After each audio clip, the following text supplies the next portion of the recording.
ओम नमः शिवाय। कर्पूरगौरं करुणावतारं संसारसारं भुजगेन्द्रहारं सदा वसन्तं हृदयारविन्दे भवं भवानी सहितं नमामि। हरितालिका तीज के दिन व्रती को चाहिए कि नित्य क्रिया से निवृत्त होकर आचमन कर देश काल ऋतु मास पक्ष तिथि आदि का उच्चारण करते हुए संकल्प करें। संकल्प इस प्रकार करें।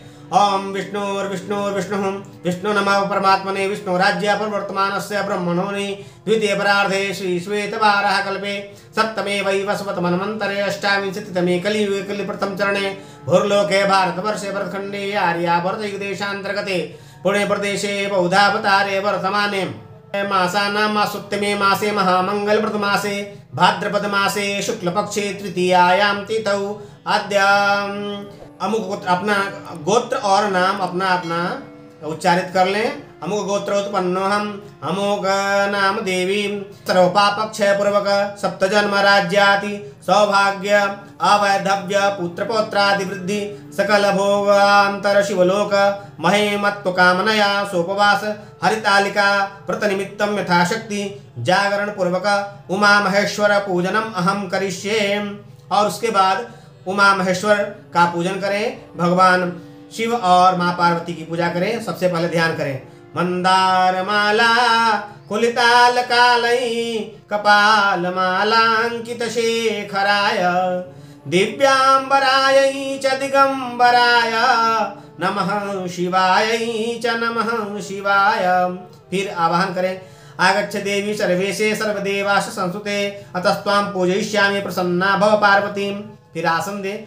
शिवे शिव प्रिये देवी मंगले च जगन्मये शिवे कल्याण दे देवी शिव रूपो नमस्तुते। फिर पाद्य अर्घ और आचमन अर्पण करें।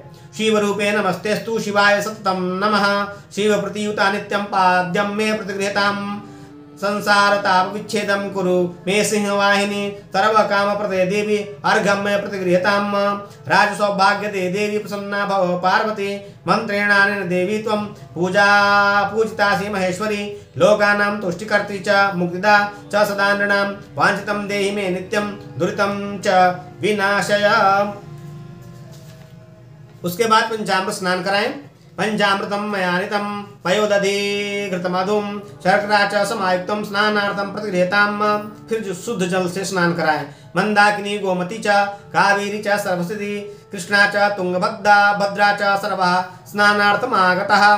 फिर वस्त्र अर्पण करें। वस्त्रयुग्मं गृहाणेदं देवी देवस्य वल्लभे सर्वसिद्धि प्रदे देवी मां मंगलम कुरु मे सदा। फिर चंदन अर्पित करें। चंदनेन सुगंधेन कर्पूरा गुरु कुंकुमहि लेपवेत सर्वगात्राणि प्रियतां च हरप्रिये। फिर अक्षत अर्पित करें। रंजिते कुंकुमेनैव अक्षतैः च सुशोभनैः पूजयेद्विधिना देवी सुप्रसन्ना च पार्वतीं। फिर फूल चढ़ाएं। माल्यादीनि सुगंधीनि माल्यतादीनि वै प्रभो मया दत्तानि पूजायाः पुष्पाणि प्रतिगृह्यताम्। फिर धूप चंदना गरु कस्तूरी कुंकुमाढ्या मनोहरा भक्त्या दत्ता मया देवी धूपोऽयं प्रतिगृह्यताम्। फिर दीप दिखाएं। त्वं ज्योति सर्वदेवानां तेषा तेज उत्तमम् आत्मज्योति परम धाम दीपोऽयं प्रतिगृह्यताम्। दीप दिखाने के बाद हस्त प्रक्षालन जरूर कर लें। उसके बाद भोग अर्पण करें, नैवेद्य चढ़ाएं। नैवेद्यम गृहीतां देवी भक्तिं में निश्चलां कुरु विप्सितं च वरं देहि परत्र च परां गतिम्। उसके बाद फल अर्पण करें। इदं फलं मया देवी स्थापितं पुरतस्त्व येन मे सफलं कर्म भवेत् जन्मनि जन्मनि। फिर पान अर्पण करें। पान में सुपारी लौंग और इलायची जरूर डालें। पूगी फलम महद्दिव्यम नागवल्ली दलैर्युतम कर्पूरेण समायुक्तम तांबूलम प्रतिगृह्यताम्। फिर दक्षिणा अर्पित करें। हिरण्यगर्भस्थं हेम बीजं विभावसो अनंत पुण्य फलदमत्तः शांति प्रयच्छ मे। उसके बाद फिर प्रार्थना करें। सौभाग्यम चापावैद्यम पुत्रपौत्रादिकं सुखम बहुपुण्य फलम सर्वमतः शांतिं च देहि मे मंत्रहीनं क्रियाहीनं भक्तिहीनं यदीश्वरी पूजितासि महादेवी संपूर्णम च वदस्व मे। और उसके बाद कथा सुने। कथा इस प्रकार है। संस्कृत और उसके बाद भाषा दोनों में मैं कथा कह देता हूँ। मंदार माला कुलताल काले कपाल मालांकित शेखराय दिव्यांबरायै च दिगंबराय नमः शिवायै च नमः शिवाय। कैलास शिखरे रम्ये गौरी पृच्छति शंकरं गुह्यात् गुह्यतरं गुह्यं कथेश्वरं महेश्वर सर्वेषां सर्वधर्माणाम् अल्पाया मास महत्फलं प्रसन्नो श्रीमया नाथ तथ्यं ब्रूहि ममाकृतः येन त्वं हि मया प्राप्तः औपादनाव्रतादीनाम् अनादिमध्यनिधनो भर्ता चैव जगत्प्रभो। ईश्वर उवाच शृणु देवी प्रवक्ष्यामि तवाग्रे व्रतमुत्तमं यदोप्यं सर्वास्य यद्गोप्यं मम सर्वस्य कथयामि तव प्रिये। यथा चोडुगडे चन्द्रोग्रहाणां भानुरेव च वर्णानां च यथा विप्रो देवानां विष्णुरेव च नदीनां च यथा गंगा पुराणानां च भारतं वेदानां च यथा सामम् इन्द्रियाणां मनो यथा पुराणानां वेद सर्वस्व आगमेन यथोदितम् एकाग्रेण स्वैतथा दृष्टं पुराव्रतं येन व्रतप्रभावेण प्राप्तम् अर्धासनं मम तत्स्वरं कथयिष्यहं तं मम प्रेयसि यतः भाद्रे मासे सिते पक्षे तृतीयाहस्ते संयुते तदनुष्ठानमात्रेण सर्वपापात् प्रमुच्यते। शृणु देवी त्वया पूर्व यदा व्रतं चरितं मम तत्स्वरं कथयिष्यामि यथा व्रतं हिमालये। पार्वती उवाच कथं कृतं मया नाथ व्रतानाम् उत्तमं व्रतं तत्सर्वं श्रोतुमिच्छामि त्वत्सकाशान् महेश्वर। शिव उवाच अस्ति अत्र महान् दिव्यो महिमवान् नगेश्वरः नानाभूमिसमाकीर्णो नानाद्रुमसमाकुलः नानापक्षिसमायुक्तो नानामृगविचित्रतः यत्र देवा गंधर्वा सिद्धचारण गुह्यका विचरन्ति सा हष्टागंधर्वा तत्प्रस्फुटिकै काञ्चनं मणिवैदूर्यभूषितं भुजैखेलनिवाकाशादं मन्दिरं यथा हिमेन पूरितं सर्वगंगा ध्वानि विनोदितः पालितं यथा बाल्ये परमाचरिन्तपः अष्टद्वादशकं देवी धूम्रपानमधुमुखी संवत्सरं च दष्टिं वक्त्रं मासे जले मग्नाय वैशाखे चाग्नि सेविनो श्रावणे च बहिर्वासा अन्नपान विवर्जिता तिष्ठ्वा तातेन तत् कष्टा चिन्त्या दुःखितोऽभवत् कस्मै देयामाया कन्याम् एवं चिन्तातुरोऽभवत् तदैवावसरे प्राप्तो ब्रह्मपुत्रस्तु धर्मपितः नारदो मुनिशार्दो शैलपुत्री दीक्षया दद्यादृष्टं पाद्यं नारदं प्रोक्तवान् गृह हिमावानुवाच किमर्थामुत स्वामिनां मुनिसत्तमा महाभागेन सम्प्राप्तः त्वगामनुत्तमं नारदोवाच शृणुशैलेन्द्रमद्भाग्यं विष्णुना प्रसिद्धोऽस्त्यहं योग्यं योग्या यं दातं कन्यारत्नमिदं त्वया वासुदेवसो नास्ति ब्रह्मशक्रे शिवादसु तस्मात् देया त्वया कन्या नन्नारसम्मतं मम। हिमवानुवाच वासुदेव स्वयं देव कन्यां प्रार्थयति तदा मया प्रदातव्या त्वादगमनौगरवातम् इत्येव कथं श्रुत्वा न भास्त्यन्तर्हृदये मुनिः यौ पीताम्बरधरं शङ्खचक्रधारं नारदोवाच कृताञ्जलि भूत्वा मुनीन्द्रस्तमभाषतृष्णुदेव भवत्कार्यं विवाहनिश्चितस्तव हि भवान् ततो गौरीमुवाच वचनं मुदा तथा त्वं मया पुत्री देवाय गुणध्वजे श्रुत्वा वाक्यं पितृदेव गता च सखिमन्दिरं होमं पतिव्रतां च तत्र विल्लापादुकिता सखी वाचिफलबन्धा दृष्ट्वा सखी वचनं ब्रवीत किमर्थोक्ता देवी कथयतु महाभाग यथा तव ल्याभिलषितं करिष्यं न संशय। पार्वती उवाच सखी शृणु मम प्रत्या मनोभिलषितं मम महादेवं च भर्तारं करिष्यहं न संशय। एतन्मे चिन्तं कारयता तेन कृतमन्यथां तस्मात् देह प्रत्यागं करिष्यहं न संशयः। पार्वत्या वचनं श्रुत्वा सखी वचनं ब्रवीत सखी वाच पिता यत्र न जानाति गमिष्यामि ह्यत्वनहम् इत्येव सम्बन्धं कृत्वा पिता त्वं महात्वनं पीतान्रीक्ष्यामास निवास्तु गृहे गृहे केन नितास्मि ते मे पुत्री देवदान किन्नरा नारदागरितस्वत्वं दासे च गुरुदये इत्येव चिन्ताविष्टो मोचितो पितो तापः हा कृत्वा प्रतापन्तो लोकास्ते गिरिपुङ्गवं कुजुः गिरिवरं सर्वे मुचारहेतु गिरे वद दुःखस्य हेतुं शृणुताम्। कन्यारत्नं हर्ता मम दृष्ट्वा वा कालसर्पेण सिंहव्याघ्रेण वाहता न जाने क्व गता पुत्री केन दुष्टेन वा हर्ता चकम्पे शोकसन्तप्तो वातनीव मातरुः गिरिवर्धनाधनं तातस्त्वादलोकनकारणात् सिंहव्याघ्रैश्च बलैश्च रोहिभिश्च महावनं त्वं चापि विनये घोरे वत्रन्तु सखिभिः स तत्र दृष्ट्वा नदी रम्या तत्तीरे च महागुहां तां प्रविश सखी सार्धमन्नभोगविवृजिता संस्थावे बालुकालिङ्गं पार्वत्या सहिता मम भाद्रशुक्लतृतीयायां तु हस्तवे तत्र वाद्येन गीतेन रात्रौ जागरणं कृतं वरदराजप्रभानासनं चलितं संप्रपता संप्राप्तोऽहं तथा तत्र यत्र त्वं सखिभिः सह प्रसन्नोऽसि मया प्रोक्तं वरं ब्रूहि प्राण्यते यदि देवे प्रसन्नोऽसि भर्ता महो महेश्वर तथित्वा त्वं सम्प्राप्तः कैलासे पुनरेव तथा तत्प्रभासे परिवृतां नद्यां कृत्वा विसर्जनं पारणं कृत्वा तत्र सख्या सह त्वया शुभे हिमवानपि तं देशमाजगां घनं वनं चतुराशा निष्कस्तु विकलपतितो भूय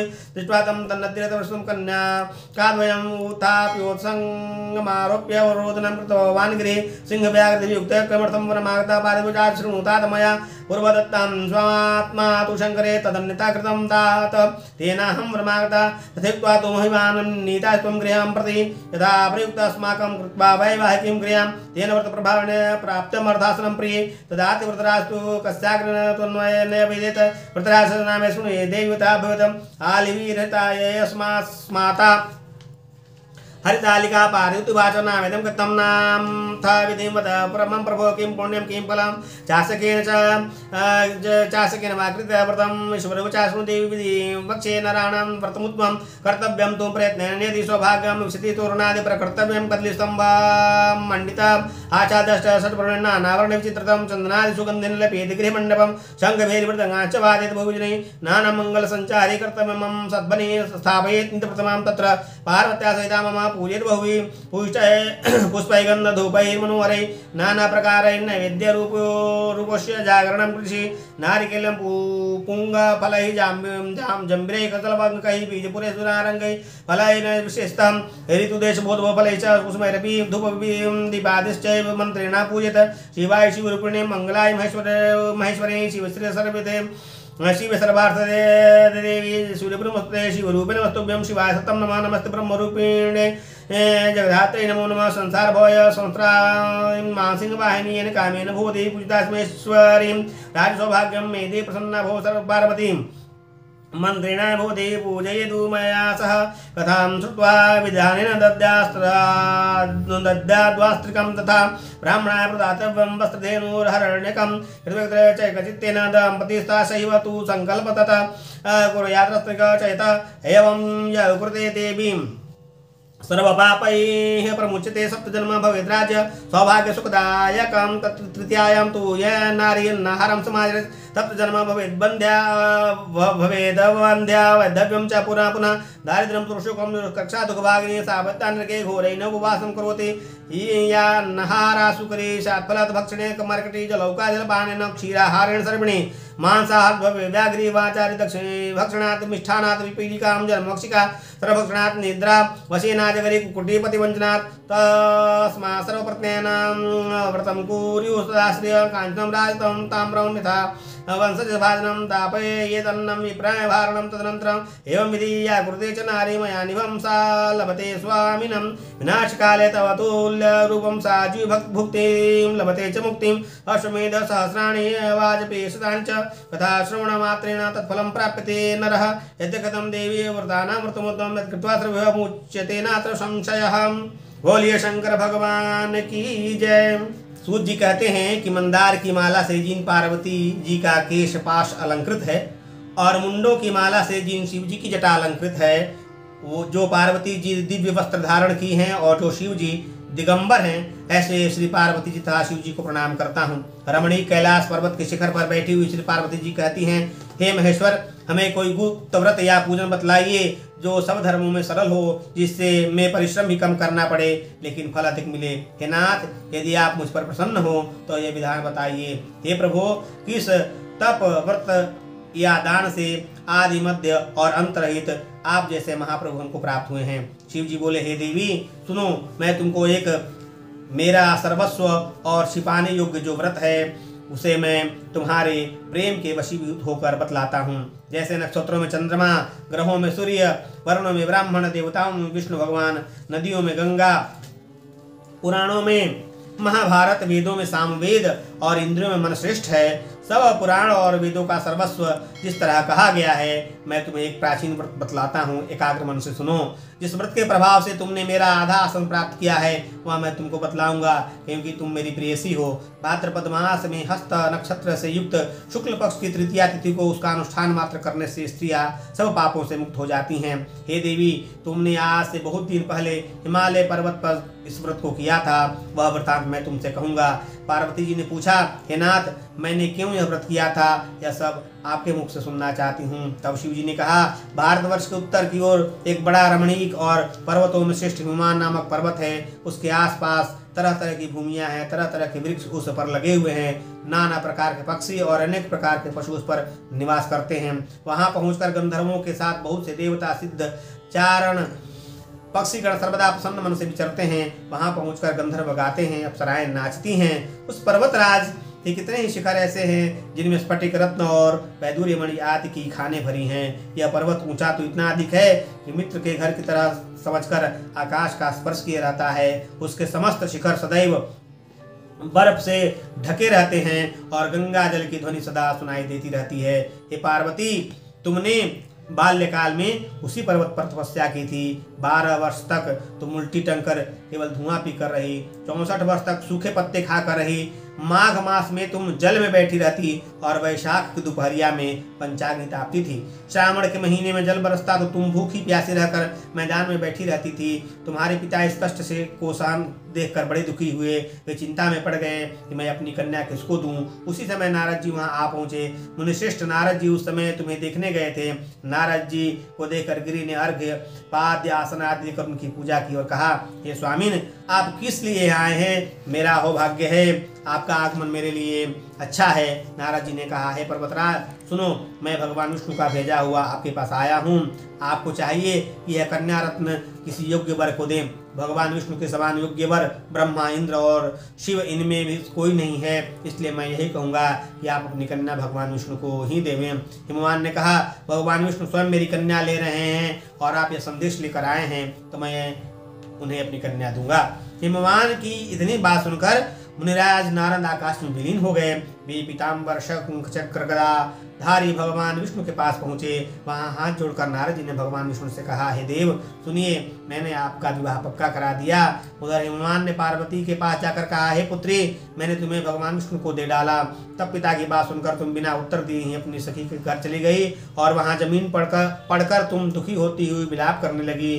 तुमको इस तरह विलाप करते हुए देख एक सखी ने आकर कहा, देवी, तुम क्यों इतनी दुखी हो? इसका कारण बताओ। तुम्हारी जो कुछ इच्छा होगी मैं यथाशक्ति उससे पूरा करने की चेष्टा करूंगी, इसमें कोई संशय नहीं है। पार्वती बोली, मेरी जो कुछ अभिलाषा है उसे तुम प्रेम पूर्वक सुनो। मैं एकमात्र शिव जी को अपना पति बनाना चाहती हूँ, इसमें कुछ भी संशय नहीं। मेरे इस विचार को पिताजी ने ठुकरा दिया है, इससे मैं अत्यंत अपने शरीर को त्याग दूंगी। पार्वती जी की इस बात को सुनकर सखियों ने कहा, शरीर का त्याग न करो, चलो किसी ऐसे वन को चले जहाँ पिता को पता न लगे। ऐसी सलाह कर तुम वैसे वन में जा पहुंची। उधर तुम्हारे पिता घर घर तुम्हें खोजने लगे। तू तो द्वारा भी खबर लेने लगे कि कौन देवता या किन्नर मेरी पुत्री को हर ले गया है। उन्होंने मन ही मन कहा, मैं नारद जी के आगे प्रतिज्ञा कर चुका हूँ कि अपनी पुत्री भगवान विष्णु को दूंगा। ऐसा सोचते सोचते हिमवान मूर्छित हो गए। गिरिराज को मूर्छित देखकर सब लोग हाहाकार करते दौड़ पड़े। जब होश हुआ तब पूछने लगे, गिरिराज, आप अपनी मूर्छा का कारण बताइए। तब हिमवान ने कहा, आप लोग मेरे दुख का कारण सुने। न मालूम कौन मेरी कन्या को हर ले गया है। ऐसा नहीं हुआ तो किसी काले सांप ने काट लिया या सिंह खा गए होंगे। हाय हाय, मेरी बेटी कहाँ गई? किसी दुष्ट ने मेरी पुत्री को मार डाला। ऐसा कहा वे वायु के झोंके से कांपते हुए वृक्ष के समान धरती पर गिर पड़े। इसके बाद हिमवान तुम्हें वन वन खोजने लगे। वह वन भी सिंह, भालू, हिंसक जंतुओं से बड़ा भयानक हो रहा था।